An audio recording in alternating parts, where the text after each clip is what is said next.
The News 4 Rundown starts now. Welcome in, everybody. I'm Jim Hanley, and we're starting things off with Storm Team 4 meteorologist Amelia Draper. To my right. I know. I'm used not to a turning mirage. this way. Exactly.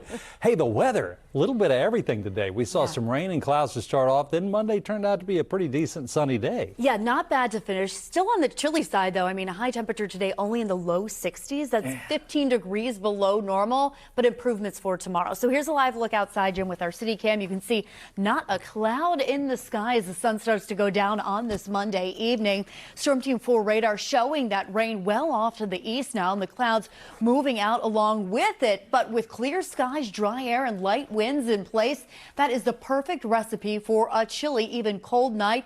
And that's exactly what will happen tonight. If you had your air on in your house this weekend, you might be switching over to heat out there tonight. 60 degrees right now in Washington, 61 in Gaithersburg, 63 in Leesburg. As we head throughout the evening hours, our temperatures will be in the 50s. Even heading toward midnight after that, our temperatures fall into the 40s. So you're starting off tomorrow on your Tuesday during the early morning hours with temps only in the 40s. So chilly out there. Plenty of sunshine, though, by the mid to late morning hours. Temperatures will be in the 50s. It's a nice afternoon overall. And then as we look to Wednesday, Jim, I am tracking some showers and thunderstorms later in the day. I'll be timing that out with future weather coming up in a little bit. All right, we'll see you then, Amelia. Thank you. A popular restaurant in Laurel has been temporarily shut down nearly a week after a triple shooting. Police tell us Amigos Mexican restaurant was hosting a Cinco de Mayo celebration that spiraled out of control. Investigators tell us there was also a stabbing in the parking lot that same night. News 4's Darcy Spencer reports on why the city ordered the shutdown and how long it could last. The sign outside Amigos tells the story. The popular Mexican restaurant's operating permit has been suspended. The business shut down temporarily by order of the city of Laurel. This was the scene in the parking lot outside Amigos' huge Cinco de Mayo bash. There were guests inside and outside. Crowds spilled into the parking lot of the shopping center. In social media posts, you can see the chaos and altercation, and you hear the gunfire. Detectives say 3 people were shot and wounded. They released these photos of the suspected shooter, who remains at large. The city of Laurel suspended the restaurant's use and occupancy permit Friday. Some patrons posted on social media they were inside eating when it was shut down. They were forced to leave. According to the city, the reasons for the shutdown: misrepresentation of the security plan, misrepresentation involving the County Board of License Commissioners, which deals with the liquor license, and misrepresentation of the intended use of the space. Any business want to go a special permit, they got to come to our city code fire marshal office and say how many people with the intent of the permit and all things of that nature. And so after our investigation, we found some things that wasn't in compliance with the permit they requested.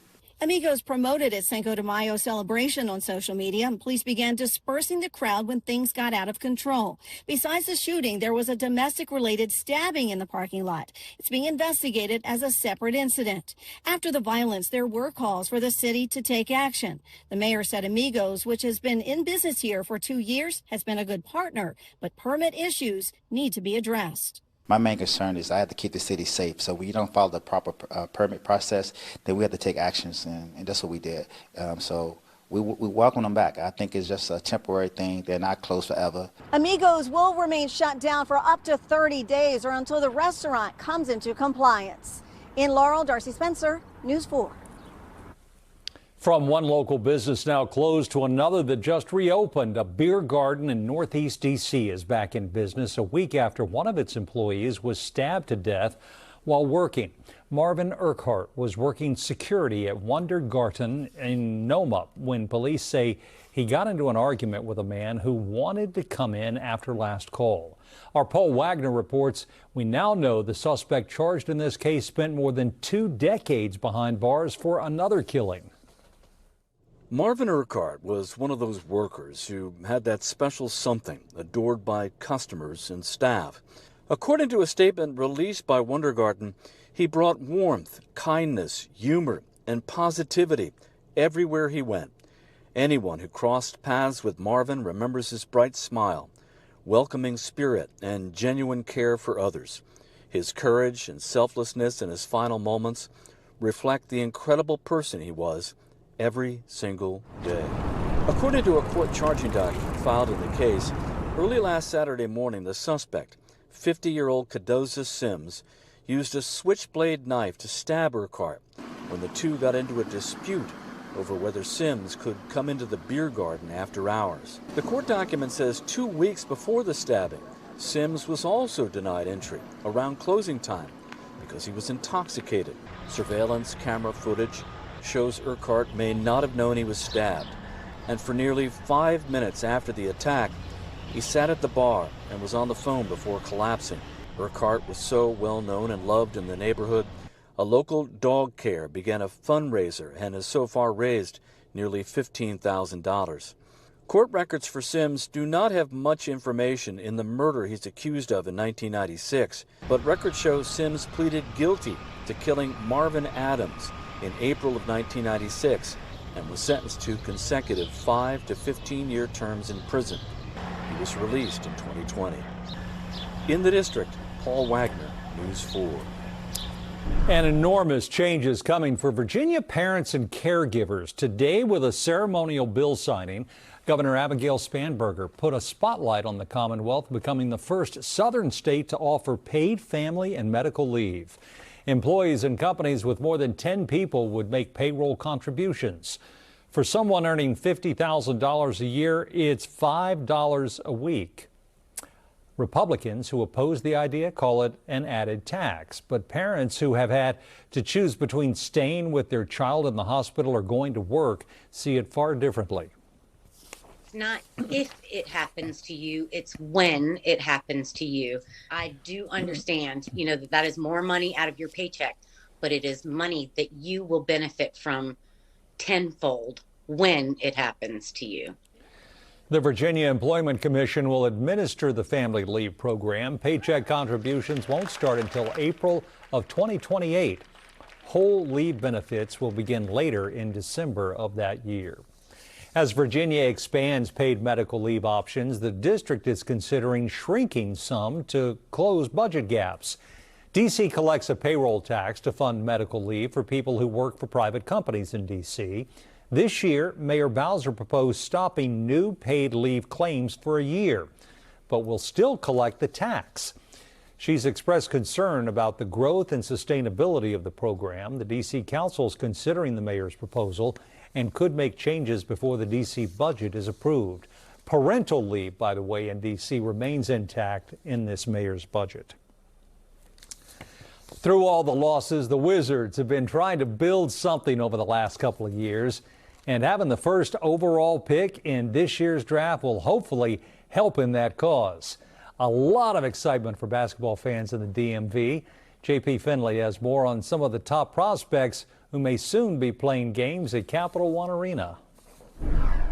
The news that shocked a lot of Wizards fans, that came Sunday afternoon when the Washington Wizards won the NBA draft lottery. Thank you, John Wall, for bringing the #1 pick back to the DMV. This is only the third time the Washington Wizards organization has had the #1 pick overall. Of course, the last time it was that man, John Wall. Washington's hoping to do as well or maybe even better with the pick this summer. So let's take a look at some of the possibilities Washington's going to be looking at with this top pick. Now, the top name that everybody's going to say, A.J. DeBanta, played his college ball at BYU, 6'9" forward. He probably is a 3, kind of a slasher in the NBA. Could probably help you in the power forward role as well. He led the country in scoring, and when you watch these highlights, you see why. Look at his ability to get to the rim. I love this. Watch the power in that dunk. I mean, the athleticism, the verticality. DeBanta is the real deal. It seems very likely he goes #1. We'll see if that's Washington. Overwhelmingly, it is probably going to be Washington, but he played his college ball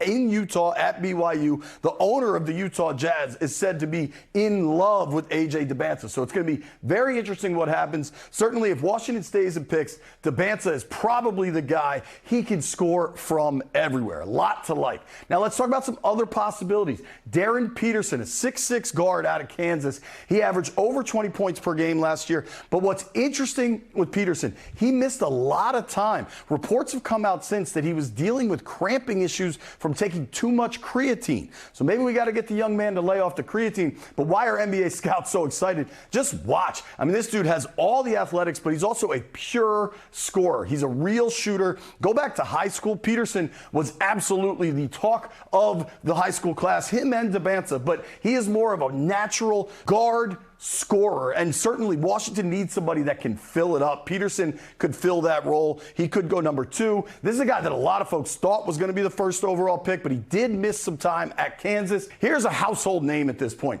Cameron Boozer played at Duke, averaged over 22 points, averaged at double-double. Of course, Carlos Boozer is his dad. He doesn't have the freaky athleticism that Debanza and Peterson have, but he's just got a really smooth game. For me, I think Cam Boozer has the highest floor of any of these picks. He's going to play in the NBA for a decade and be a really good player. How high is his ceiling? We'll wait and find out. Certainly, if he could develop that three-point shot, it would be a different world. Now, you want to talk about an athlete. Caleb Wilson, 6'10 forward out of UNC, averaged about a double-double last year. He dealt with injuries late in the year, or he could have been a force in the NCAA tournament. Watch some of these highlights. This guy is a high flyer. Reminds me of Sean Kemp. People my age, you know what kind of a dunker Sean Kemp was. I think Caleb Wilson is really just scratching the surface of who he could be as a basketball player. I mean, just look at the explosive athleticism. Now, the biggest debate that's going to happen until draft day, should Washington make the pick or will they end up trading it? Especially if Utah is willing to give him the world for Debanza. It's going to be fun to watch it all unfold. You know it is. Still to come tonight on the News 4 Rundown, concerns are mounting as more cases of hantavirus are reported. Details on the Americans in quarantine tonight when we come back. Amelia? And Jim, it's going to be a cold night across the area. The National Weather Service issuing a frost advisory for parts of Page County, Frederick County in Virginia, including Winchester. Farther back to the west around Frostburg, a more serious freeze warning. Bottom line, tomorrow morning, make sure you have the jacket. I'm going to have much more on your work week forecast after the break. Turning now to new developments this evening as we all track that hantavirus outbreak. We're learning 2 Maryland residents are being monitored after they were briefly on a flight with a cruise ship passenger infected with the virus. The 2 people from Maryland were not on the cruise ship themselves.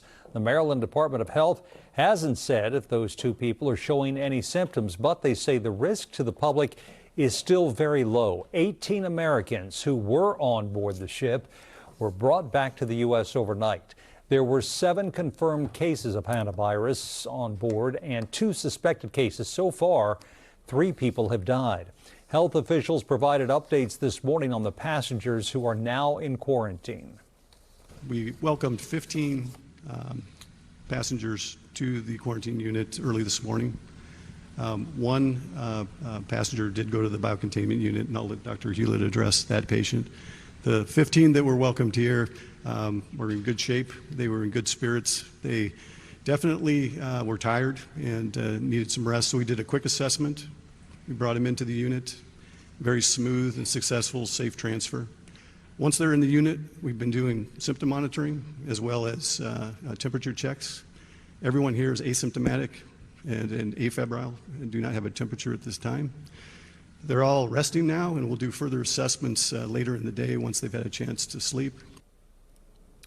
Doctors say it will take a few days to assess all the passengers. The Department of Health and Human Services continues to stress the American public should not panic about the risk of hantavirus. Officials say the risk to the public, quote, remains very, very low because it doesn't spread easily.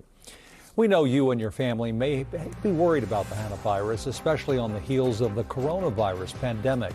We're following all of this closely, looking for breaking updates here on air and online in our free NBC Washington app.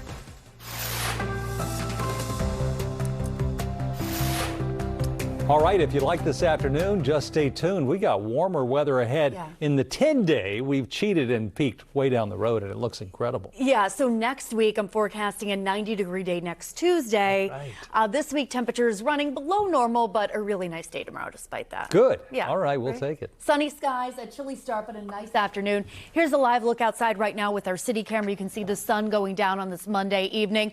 The golden hour is here. I love our sunset time right right now, just after 8 o'clock in the evening. And looking at your weather headlines, it's chilly out there tomorrow morning. Heat on in the car kind of weather with some showers and thunderstorms around Wednesday afternoon and evening. That storm system moves out and allows cool air to return on Thursday, but nice on Friday. So tomorrow and Friday looking like the two best days weather-wise out of the week, but most of Wednesday not bad either. 60 degrees is our temperature right now. Pretty light winds out of the south at 9 miles an hour. The dew point temperature showing you that at 45 to show you how dry the air is. So we're going to have our temperatures cooling close to the dew point tonight with the low here in Washington in the upper 40s and cold enough back around the I-81 corridor west of it that the National Weather Service has issued frost advisories and freeze alerts. More on that in our NBC Washington app. And we'll hit our low temperature around 6 a.m. tomorrow morning. By 8 a.m. we're at 52. Lunchtime, it's still on the chilly side, 63 with an afternoon high of 70. Our average high 76 tomorrow. So temperatures below normal, but with plenty of sunlight winds. It's a nice day. This is future weather on Wednesday. Notice 3 o'clock showers and thunderstorms back around the I-81 corridor, impacting parts of 66. The evening commute 5, 6 o'clock on Wednesday. Some areas of rain moving through the region. I'm not really concerned about severe weather on Wednesday. There could be a rumble of thunder, maybe a downpour or two, but more just tracking some areas of rain moving through with the storm system that brings our high on Wednesday of 74 down to a high on Thursday of 66 with breezy winds. You'll definitely need the jacket. 72 on Friday, so a nice afternoon, kind of a crisp start once again. And then look at the weekend, phenomenal. Low 80s on Saturday, mid 80s on Sunday. There's that high near 90 on Monday and 91 on Tuesday. Social anxiety and depression can be separate mental health issues, but research shows that they are deeply connected. In young people, social anxiety often shows up first.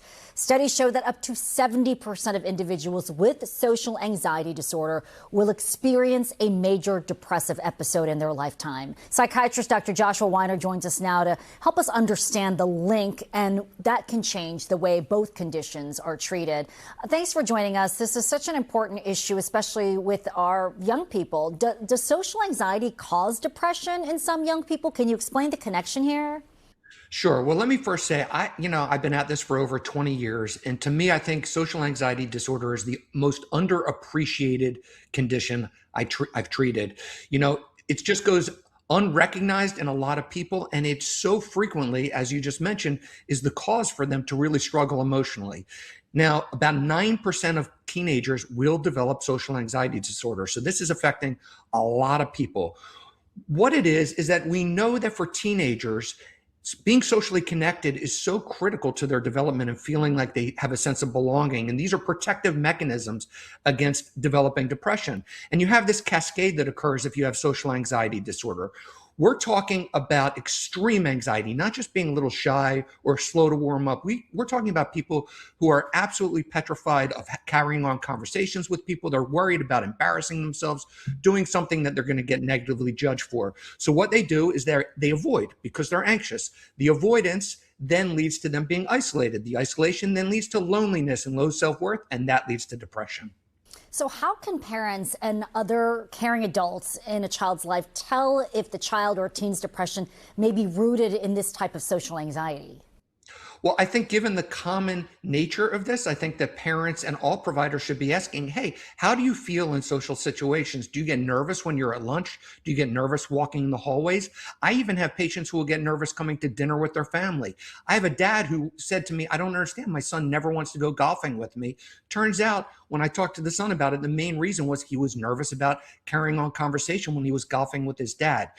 What you also want to pay attention to is this a kid who's had a history of just being reserved and nervous, avoiding birthday parties, getting nervous before school, lots of stomach aches, headaches, things of that nature. Now, most kids, if they are just experiencing some level of depression, when they're around their peers and they don't have social anxiety, they'll generally feel a little bit better, a little happier. But for kids who have social anxiety, they're absolutely going to avoid those situations. So that's going to be a good tell for parents. So in the cases where social anxiety is the real problem, how can treatment be adjusted? So unfortunately, this is a very difficult condition to treat. It's one of the most challenging ones for me to treat in my practice. So there are medications that can offer some benefit. These are the traditional SSRIs, the Prozac, the Zolofts, et cetera. They are the main medications to help with both depression and for anxiety in general. But while these medications tend to be pretty darn helpful for anxiety in general, for social anxiety, I have not been impressed by what they do. Really, the hallmark of treatment for this is exposure therapy, cognitive behavioral therapy. You've got to, unfortunately, with anxiety like this, you've just got to force yourself to get in these social situations, because the problem is the more you avoid the social situations, the worse the anxiety gets. And particularly if this goes on for years, it becomes extremely hard to reverse. Yeah, and that can be so tough to force a teenager into a situation that makes them so uncomfortable. So what can parents or teens do if they recognize this pattern in themselves? You know, I think you have to, as a parent, you've got to just stand firm. You've got to have a compassionate conversation with your teenager or your child if they're a little bit younger. And you just have to say, look, I know you're nervous about this. Lots of people get nervous, but this is not going to get better unless you do the things that you're nervous about. If you have a young kid and they're already pretty reserved, they don't want to order food at the restaurant. They don't want to ask for help when you go into a store. You want to give them the assignment. You need to order. You need to go ask, where can you find XYZ at CVS? You need to ask these questions, and you've got to just put your foot down, and you've got to get them to do these things. And of course, you want to look at getting some professional help, because that is what's going to help them move in a positive direction. And when it comes to this, social anxiety disorder, being treated in a group therapy setting is going to be your best bet. So look for group therapy for social anxiety disorder. All right. Dr. Joshua Weiner, thank you so much for your insight. Thank you. Thank you both. And the News 4 Rundown will be right back after this short break. With the cost of everyday needs constantly rising, local families are on very tight budgets. Many are just one medical emergency away from financial crisis. News 4's Susan Hogan is working for you this evening, exposing the truth about medical bills on her new episode of Susan Makes Sense. You just got told you need an MRI or surgery. Your heart is racing. You're scared. You just want answers. But there's another question sitting in the back of your mind that no one wants to say out loud. Is this going to financially ruin me? Because in this country, that's not a crazy question. That's reality. I'm NBC4 consumer reporter Susan Hogan, and this may be one of the most broken systems impacting your wallet right now.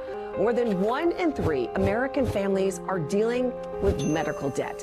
Millions are borrowing money just to get care. And even if you have insurance, it doesn't protect you the way you think it does. Today on Susan Makes Sense, we're breaking this down. What you're not being told, why the system is still so hard to navigate, and what you can actually do before that bill shows up. And I'm joined by someone who is right in the middle of this fight. Cynthia Fisher from Patient Rights Advocate, the national group pushing hospitals to follow the law and actually show real usable prices. She's helping expose hidden healthcare costs and leading the charge to give patients something they've never truly had in this system: real transparency and real power. To watch this episode of Susan Makes Sense and many more, head over to NBC Washington's YouTube page. And don't forget to subscribe to see future episodes. A new one drops every Sunday. Well, today's show host Savannah Guthrie is a devoted Wordle player. Now she's going to host a new game show that brings the online game to life. The show's being done in partnership with the New York Times. Casting for the show is currently open. You can sign up online at wordlecastingcrane.com. You have until May 29th to apply.